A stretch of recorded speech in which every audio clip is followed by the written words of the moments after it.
নমস্কার বন্ধুরা, আমার নতুন ব্লগে আপনাদের সবাইকে স্বাগত জানাই। আশা করছি ভালো আছেন সবাই, যে যেখানে আছেন। আমিও ভালো আছি। এখন 6টাও বাজে না, 6টা বাজতে 10। হাজব্যান্ড বেরিয়ে গেল নিচে, শ্বশুরমশাই আছেন সেহেতু শ্বশুরমশাই দরজাটা বন্ধ করে দেবেন। তো আমার মেয়ে উঠেছিল, প্রজেক্টের কিছু কাজ তার ছিল আজকে, সে করছিল। তারপর বললো যে মা আমি 10 মিনিটের জন্য আবার শুচ্ছি, বলে সে আবার একটু শুয়েছে। তো আমি ইতিমধ্যে যতটুকু সময় পেয়েছি আর কি টুকটুক করে এটা ওটা করছি। মাঝখানে একটু টাইম পেলাম, কানের দুলটা পরে নিলাম, কাজলটা একটু করে নিলাম। চুল এখনও কিন্তু আঁচড়ানো হয়নি, কিন্তু আসলে আমি যেহেতু টুপুরও বেরোবে, আমিও বেরিয়ে যাব, সেহেতু শেষটায় যদি সবটুকু পরার জন্য ফেলে রাখি না, খুব বেশি হুড়োহুড়ি পড়ে যাবে। সেজন্য আর যে যতটুকু সময় পাচ্ছে ততটুকু সদ্ব্যবহার করে নিচ্ছি। তো সিসিএনের অনুষ্ঠানটা হচ্ছে 9টা থেকে শুরু, একদম ওটা লোকাল চ্যানেল আর কি, শিলিগুড়ির লোকাল টিভি চ্যানেল, যেটা সরাসরি দেখা যাবে। অনুষ্ঠানটার নাম প্রথম আলো। এর আগেও আমি অনেকবার এই অনুষ্ঠানটা করেছি। তো আজকে সেটা যেহেতু আগে তো 8টা থেকে ছিল, তো আমি বোধহয় আমি প্রথম যাকে দিয়ে 9টা থেকে অনুষ্ঠানটা শুরু হয়েছিল। সেটাও বেশ অনেক দিন আগেই হয়ে গেল। তো আজকে আবার সেই অনুষ্ঠান। তো গানটাকে নিয়ে এখন একটুখানি বসবো, ওই রবীন্দ্রনাথের গানগুলোকে নিয়েই মূলত। তো তারপরে ওই আধ ঘন্টা থেকে সময় লাগবে মেয়ের টিফিনগুলো সমস্ত কিছু রেডি করে দিতে, মেয়ের খাবারটা বানিয়ে দিতে, যেটা খেয়ে যাবে। তারপর মেয়ে তৈরি হবে আর আমিও তৈরি হব, এই তো। তো চলুন তাহলে, দিন তো শুরু হলো, একবারে আপনাদের সামনে তৈরি হয়ে তারপর সামনে আসছি। এই যে এটাই আজকের দিনের আমার সাজুগুজু। যাওয়ার সময় আমি চুলটা বেঁধে নেব, ওখানে গিয়ে হয়তো অনুষ্ঠান রাত দিয়ে চুলটা আবার ছেড়ে দেবো। সেটাও দেখি, করতে পারি নাও পারি, কিন্তু ছেড়ে দিলেই ভালো। বাইরে আসলে যতই বৃষ্টি পড়ুক খুব গরম, খুব, যার ফলে ঘেমে একাকার হয়ে যাচ্ছি। কিন্তু চুলটা ছেড়ে আমার পক্ষে রাখা হয়তো বা ওই স্টুডিও পর্যন্ত সম্ভব নয়। তো আপাতত এইভাবেই দেখি, যখন আমি বললাম ব্লগেতে যে চুলটা ছেড়ে দিয়ে গান করবো, তখন দেখি তাই করতে পারি। আর আসলে অনেক সময় আমি ভুলে যাই, এটাও একটি ব্যাপার। তো ওই সময়টায় এত চতুর্দিকে লাইট ফাইট, আর ওই জায়গায় যত এসি থাকুক ভীষণ গরম করে, মানে গরম হয় আর কি। সেই জন্য আর কি পরিস্থিতি বদল হতেও পারে। তো যাই হোক, আপাতত এই হচ্ছে আমার আজকের দিনের সাজ। সেই যে শাড়িটা কিনে এনেছিলাম, সেই শাড়িটা পরে আজকে যাচ্ছি হচ্ছে অনুষ্ঠান করতে। তো এটা সিসিএন বিনোদন চ্যানেলটির নাম, যেটা সরাসরি দেখাবে যারা শিলিগুড়ির বাইরে আছেন তারা তো দেখতে পাবেন না, কিন্তু সিসিএন বিনোদনের ওদের একটা ফেসবুক পেজও আছে, সেটাতে রেকর্ডেড লাইভ থাকবে, সেটা ইচ্ছে করলে আপনারা দেখতেও পারেন। তো আপাতত এই চলুন তাহলে বেরোনো যাক। আজকে বেশ একখানা মজা হয়েছে। এরকমভাবে সেজে গুজে টুপুরের বাস স্ট্যান্ডে যখন দাঁড়িয়েছিলাম, আমার হাতে একটা জলের বোতল এবং ছাতার জন্য একটা বড় ব্যাগও ছিল। তা সেটা দেখে না সবাই ভাবছিলেন যে আমি বোধহয় কোনো একটা স্কুলে আবার জয়েন করেছি। কারণ স্কুল যখন করতাম তখন অনেকটা, এতটা না হলেও লিপস্টিক এত গাঢ় না দিলেও মোটামুটি শাড়ি পরেই তো যেতাম, এবং হাতে দুখানা ব্যাগ আমার লাগতোই। আজকে ঠিক ওই রকমভাবেই দাঁড়িয়েছিলাম। যতগুলো মানুষ যাচ্ছেন সবাই আমার দিকে একবার করে ফিরে ফিরে তাকাচ্ছেন আর ভাবছেন এ নিশ্চয়ই অন্য কোথাও একটা জয়েন করেছে। মেয়ে তো বেরিয়ে গেল। এখন এখান থেকে দূরত্বটা জাস্ট হেঁটে পথে 5 মিনিট। কোমরে ব্যথাটা করছে, কিন্তু না হলে আমার একদম মানে 10 টাকা খরচা করতে ইচ্ছা করছে না। টুকু এখান থেকে এইটুকু টাইমও আছে অনেক, 8টার সময় রিপোর্টিং টাইম, এখন 8:45 আছে, অনায়াসেই পৌঁছে যাব। কিন্তু একটা হচ্ছে গিয়ে শাড়ি, দাঁড়ান, একটা হচ্ছে শাড়ি, 2 নম্বর কোমর ব্যথা, বিরক্তিকর। এত যে সাজুগুজু করছি, সব কিছুর আগে পরে একটা জিনিস বুঝতে পারছি, শাড়ি পরলে আমাকে ঠিক আগের মতোই মোটা লাগছে। কিন্তু ঘরের পোশাকে থাকলে তবু যা হোক মনে হচ্ছে যে না একটু মেদটা ঝরেছে, কিন্তু শাড়ি পরলে আবার মনে হচ্ছে না যে কে সেই। পুরো বিরক্ত লাগছে নিজেকে দেখে, সত্যি কথা। এটা শিলিগুড়ি গার্লসের একটা দিক, আর এটা হচ্ছে সিসিএন অফিস 4 তলায়। এটার নাম হচ্ছে সচিন সৌরভ অ্যাপার্টমেন্ট। শিলিগুড়ি গার্লসটা কি সুন্দর, রঙটা, ইট রঙটা এত ভালো লাগে। এটাকে নীল সাদা করার প্ল্যান হয়েছিল, প্রাক্তনীরা একদম রুখে দাঁড়িয়েছিল। আমাদের স্কুলের রঙ, আমাদের স্মৃতির রঙ, যা তাই থাকবে। ঠিক মানতে বাধ্য হয়েছে, সরকার মানতে বাধ্য হয়েছে, মানুষ চাইলে পারে।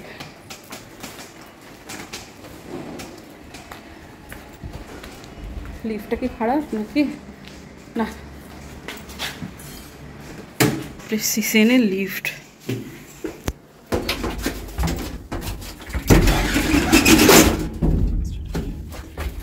চতুর্দিকে ভগবান দিয়ে ভর্তি, এগুলো সব ওয়ালপেপার। খুলে এই মা তারার মুখটা দেখা যায়। কত বোধহয় 3 বা 4, 3 বাবা, হুট করে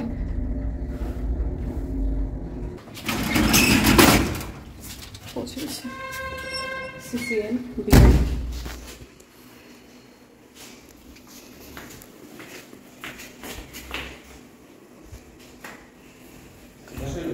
এখন তো বাজে 7-8টা বাজতে 10, কাজেই এখন কেউ ঢুকবে না, সেটাই স্বাভাবিক। শুধু এই যে উনি রক্ষণাবেক্ষণ করেন সেই ভদ্রলোক হচ্ছে, তিনি তারই চটি ওই বাইরে, আর পাশে আর একটা চটি সেটা আমার। এখনও সুব্রতদা বা আমার সহযন্ত্রী যারা তারা কেউই আসেনি। বললাম আমি বললাম কালকে বৌদির দাঁড়ার মতো অনেক ছিল, আমার খুব ফাঁকা লাগবে ক্যামেরা দেখে। এইখানে মাথা সামনে ফাঁকা, পিছনে ফাঁকা, কেমন লাগে? 1 ঘন্টা আগে তো এই জন্যই আসা যে একটুখানি রিহার্সাল করবো, যেহেতু তবলার মাস্টারমশাইয়ের সাথে আমার বসা হয়নি। তো ঠিক আছে, চলুন রিহার্সালের ওখানে যাই। তো জয়ন্ত তো এখনও আসেননি আর কি, তবলা যিনি বাজাবেন। আমাকে আসলে বৃষ্টি পড়ছে মারাত্মক, আর ওই তবলা নিয়ে আসা তো ফোনটা করছি ধরছে না, কারণ রাস্তায় আছে হয়তো। বাকিরা সবাই মোটামুটি চলে এসছে, গোপীদা, ওই মৃণালবাবু, তারপর সুব্রতদা তো এসছে। তো যারা রেকর্ড করবে তারাও আসেনি, ওই বৃষ্টি। হ্যাঁ পারফেক্ট। ওটা এসিটা চলছে না নাকি? বাবাকে হারানোর সময় যে গানটা, মানে ওটা আমার বাবার একটা প্রিয় গান। ওই গানটা কেন জানি না এখনো আমার জীবন থেকে মুছে আছে ওই গানটা, কিন্তু সেই সময়টাই ওই গানটা আমার ভীষণ ছোট, যে দুঃখ যদি না পাবি তো দুঃখ তোমার বুঝবে কবে। মানে এই গানগুলো না, মানে এখনো, মানে আমি যেমন এই যুদ্ধটা জয় করেছি যে অন্তর্জনে দেহ আলো, আমি ওই যুদ্ধটা এখনো জয় করতে পারিনি, হয়তো বা 2-3 বছর পরে পারবো। সাধারণ 3টি গান, তোমার মানে গানগুলো নির্বাচনও মানে খুবই ভালো লাগলো। এত সুন্দর রবীন্দ্রসঙ্গীত গুলো শুনলাম একের পর এক। আশা করি আমাদের দর্শক বন্ধুদেরও ভীষণই ভালো লাগছে। এরপরে তুমি কি শোনাবে? এরপরে রবীন্দ্রসঙ্গীতের মধ্যে এটি আমার শেষ নিবেদন, মারের সাগর পাড়ি দেব। সাগর পাড়ি দেব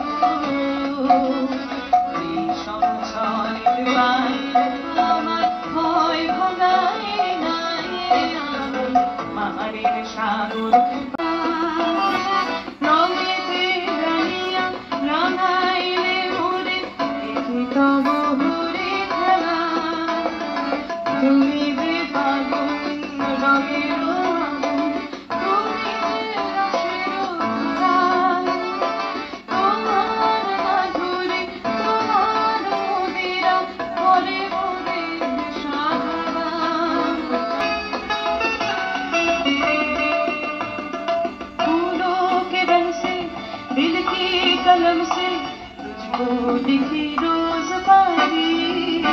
তুলে দিলাম, গ্রহণ করো। এবং আমরা আবারও তোমার গানে গানে ফিরবো। এখন আমি এখানে রেখে দিচ্ছি। আমি গ্রহণ করলাম এবং অত্যন্ত আনন্দিত। আপনাদের সবাইকে অনেক কৃতজ্ঞতা এবং ধন্যবাদ জানাই। ফেসবুক বিনোদন পেজে আরো অনেক মানুষরা জুড়ে আছেন, আসুন তাদের মূল্যবান মন্তব্যগুলো একটু পড়ে নিই। অনেকটাদি বলছেন, অপূর্ব তুই এতদিন কোথায় ছিলি, ছিল খুব উঁচু মানের শিল্পী, সঙ্গতে যারা আছেন অসাধারণ বাজাচ্ছে, জরুরি কাজে যাওয়ার দরকার ছিল কিন্তু উঠতে পারছি না। এটাই তো হচ্ছে আমাদের প্রথম আলোর বিশেষত্ব, যে মানুষকে আটকে রাখতে পারে। সাথে রয়েছেন নন্দিনী রাহা, বলছেন বাহ অপূর্ব সুন্দর অনুষ্ঠান হচ্ছে, মিষ্টু ঝিনুক দুজনেই অসাধারণ। জীবন রে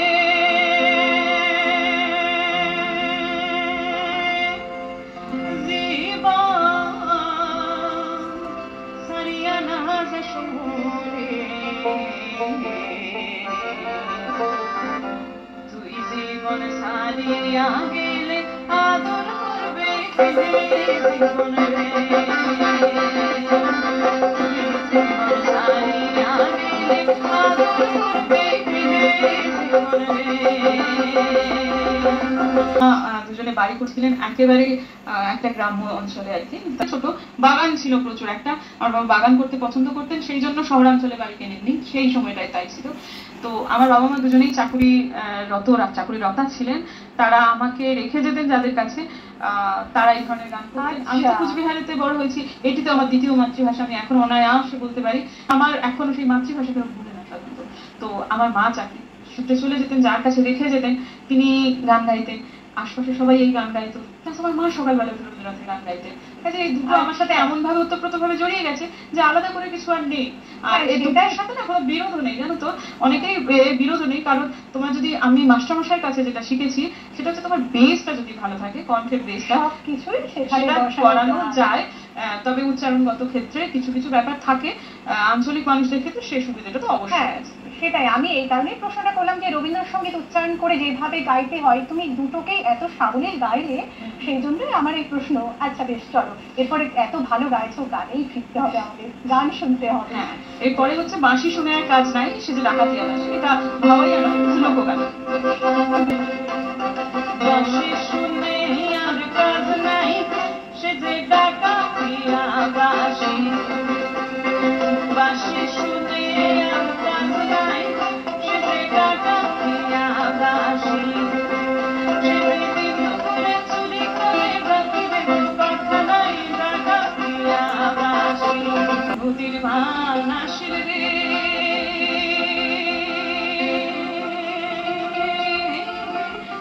তিস্তা নদীর বান, খড় নিরুস্তি মাইয়া খাওয়া ঘুরিয়া প্রাণ বন্ধুরে, সোনার জলে তোমরা না যাইও, না যাইও, না যাইও শুইলে হই না সোনার জলে, যেখানে ভরিব আলোচন, যেখানে ভরিব আলোচন, সেই ঘাটে কানাইয়া শুই না যাইও সোনার জলে।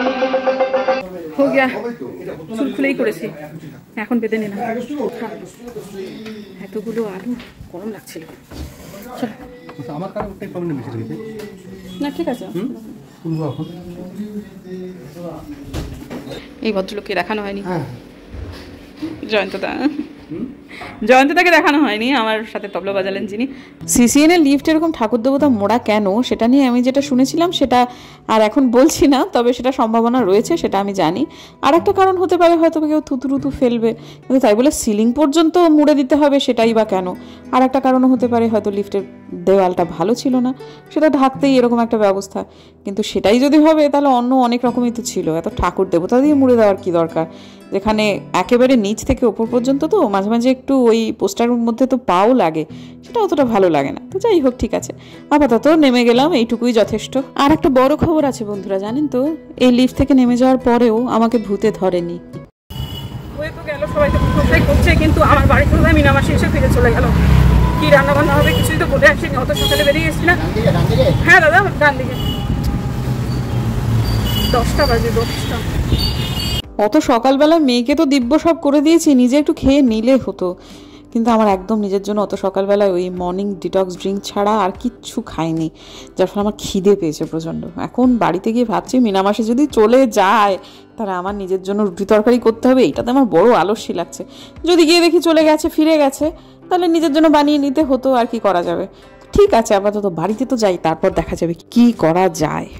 মিনামাসি এখনও আসেনি, ভাগ্যিস আজকে তার দেরি হয়েছে, এবং আমার জন্য বাঁচো। আমি গলায় যে মালাটা পরেছি না, এটা আমার মায়ের, এটা বড় ছিল, অনেক বড়, কিন্তু প্রথমবার আমাদের 1977 সালে, আমার মা তখন একেবারেই নববধূ, সেরকম একটা সময় পুটিমারি বাড়িতে একটা ডাকাতি হয়, ছোটোখাটোর উপর দিয়ে মায়ের এই মালাটা ছেড়ে নিয়ে চলে যায়। কিছুটা মায়ের হাতে ছিল আর কিছুটা ডাকাতের হাতে ছিল, মানে ছেড়ে কিছুটা তাদের হাতে, কিছুটা মায়ের হাতে থেকে যায়। সেই সময়টায় মানে ভর সন্ধ্যেবেলায় ব্যাপারটা হয়েছিল। তো চেঁচামেচিতে পাড়া প্রতিবেশী কেউ কেউ এগিয়ে এসেছিলেন, জন্য ডাকাতদের খুব একটা সুবিধা করতে পারেনি, তারা সংখ্যাতে খুব একটা বেশি ছিল না। তো সেই যেটুকু বেঁচে ছিল সেটুকুর মধ্যেই পরেতে আর একটা এস লাগিয়ে এবং একটা আকশি লাগিয়ে মা একটা মালাতে কনভার্ট করেছেন। এইটা মানে বেশিটাই তাদের হাতে চলে গেছিল, সামান্যটাই ছিল, তো এইটা মা দিয়ে দিয়েছেন আমাকে। আজকে এটা পরেই গেলাম অনুষ্ঠান করতে। আমি জানি অনেক কিছু পরে গেলে হয়তো বা হতো, কিন্তু বন্ধুরা এত গরম লাগছিল, আর অত সকালবেলায় অত তাড়াহুড়ো করে করাই যায়, কিন্তু ওই আর কি আমারই আলস্যি বলা যায়। তো আর এটা দেখে কালকে চুড়িটা যখন বার করতে গেলাম, এটাও তো মায়েরই চুড়ি, মাই আমাকে দিয়ে দিয়েছেন। তো এটা একটা জোড়া আছে, একটা আমাকে দিয়েছেন, একটা দিদির জন্য আছে, তখনই এই মালাটাও আমাকে দিয়ে দিয়েছিলেন।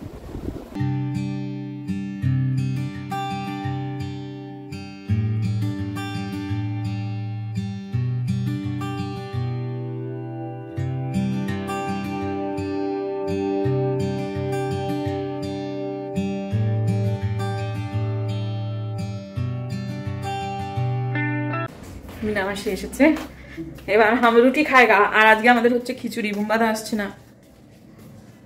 কেমন ছাতু ছাতু গন্ধ পাচ্ছি। মাসি ছাতু দিয়ে কি করেছো? ও মুগ ডাল। হ্যাঁ মুগ ডাল ভাজা।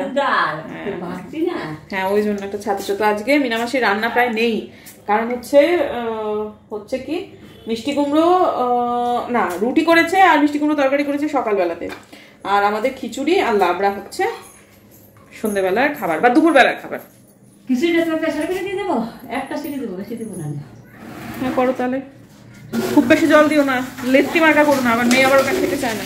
আমরা এদিকে খিচুড়ি রুটি এইসব করছি আর মানুষটাকে দেখুন লাভা হয়ে ঘুরে যাচ্ছে। বাড়িতে এলাম তখনও ভদ্রলোক পৌঁছায়নি। যা অবস্থা বুঝতে পারছি তাতে লাভার রাস্তাও যে কোনো দিন ধস নেমে বন্ধ হয়ে যাবে। তাহলে কলেজ তাকে করতেই হবে, মানুষটা হয়তো বা ওখানে আটকে যাবে। তবে যা রাস্তাঘাটের বহর দেখছি তাতে করে ওখানে থেকে যাওয়াটাই ওনার জন্য ভালো। পাহাড়ি রাস্তায় যে ঝোড়াগুলো আছে প্রত্যেকটাতে ভর্তি ভর্তি করে জল এখন। অন্য সময় আপনারা যারা পাহাড়ে এই জায়গাটায় ঘুরতে গেছেন কিছু কিছু ঝোড়ায় হয়তো বা জল দেখেছেন, অধিকাংশই শুকিয়ে থাকে, কিন্তু এই বৃষ্টিতে এত তোর জলের যে রাস্তাও অনেকগুলো জায়গাতে ভেসে যাচ্ছে, আর তার সাথে সাথে কিছু কিছু জায়গা থেকে গাছের ডালও ভেসে আসছে। সেইভাবেও কিন্তু প্রচুর প্রচুর জায়গাতে জ্যাম হয়ে রয়েছে। এবং যে সাধারণ রাস্তাটা অর্থাৎ নিয়মিত সে যে রাস্তা দিয়ে যায় সে তো রাস্তা ধস পড়ে সে কবেই বন্ধ হয়ে গেছে। এখন ভগবানের কাছে প্রার্থনা করি যেন তাদের এই ঘুরপথ হলেও রাস্তাটা সংকীর্ণ হলেও ঝুঁকিবহুল হলেও যেন খোলা থাকে, কারণ একেবারে সমতলের সাথে বিচ্ছিন্ন হয়ে গেলে ওখানকার মানুষদের যে কী দুর্ভোগ হয় সে তো আমরা জানি। যাই হোক, আপাতত এই যে দেখুন কি অবস্থা। আর কয়েকটা জায়গাতে দেখলাম বেশ বৃষ্টি নেমে জল জমে বন্যাও হয়ে গেছে। এখন ভদ্রলোকের এই কর্মস্থল সেটা অন্য সময়ে বছরের অন্যান্য সময় খুবই ভালো, কিন্তু এই বর্ষার সময়টা বড় চিন্তা হয় আমাদের বাড়ির লোকেদের সবার।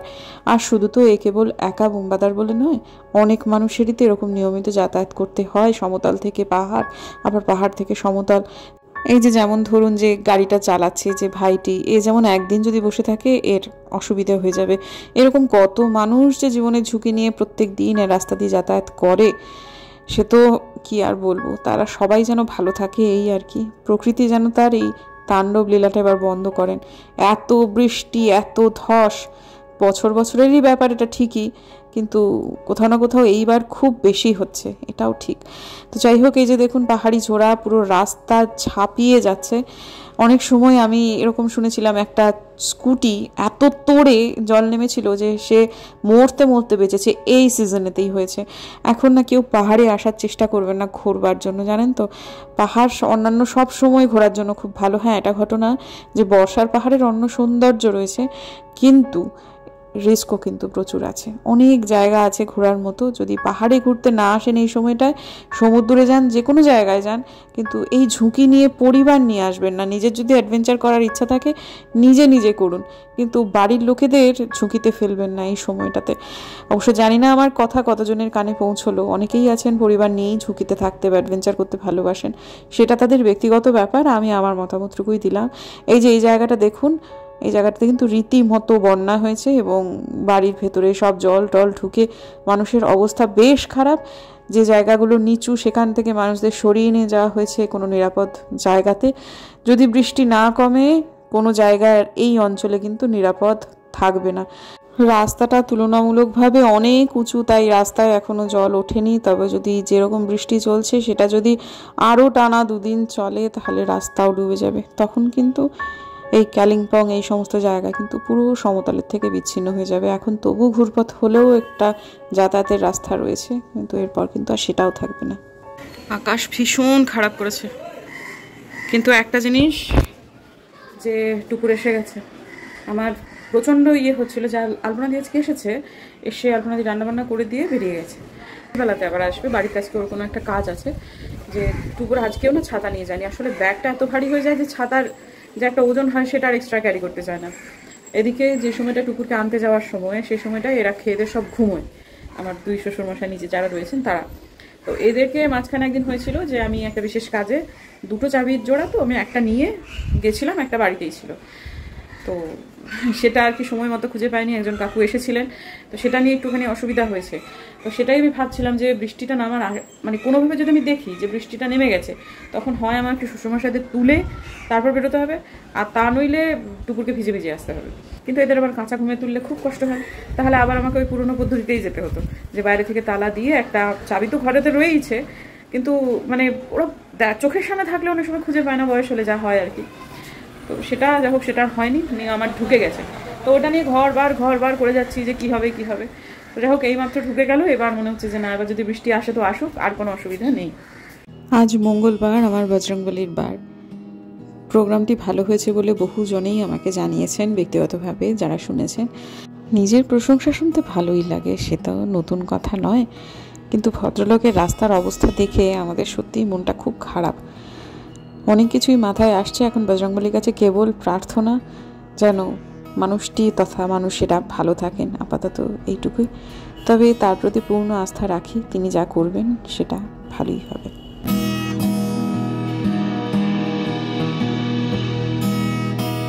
আজকে একটা সাংগীতিক ব্লগই থাকুক, কারণ গানই আজকে আমার ব্লগের অধিকাংশ জুড়ে রয়েছে।